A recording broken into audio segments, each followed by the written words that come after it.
Dahil isang buong linggo tayo nagtrabaho, deserve naman natin kahit tuwing weekend mag-unwind man lang or mag-relax. Syempre, importante pa rin yung budget.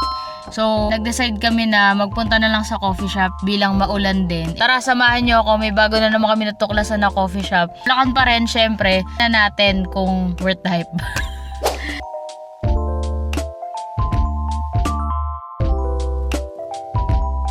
Say hi daw.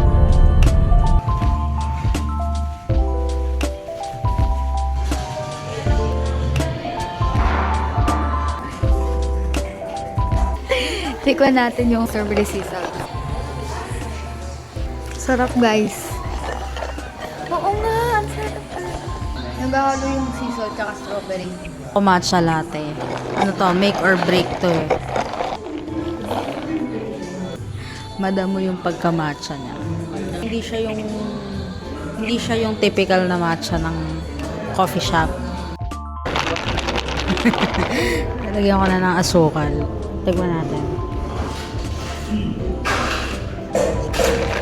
Mas okay siya. Mas prefer ko yung may sweetness ng konti. Kanina kasi medyo nasa earthier side siya. So, okay na. Yung order ko, sea salt latte. Try natin.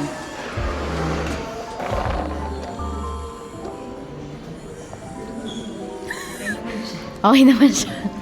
Hindi, in fairness, masarap. Minsan ko lang sabihin na masarap. So, masarap nga. Sarap. Philly cheesesteak. Umorder din kami ng chicken poppers. Overall, okay naman. Enjoy naman kami. So, yun lang. See you na lang sa next video. Bye!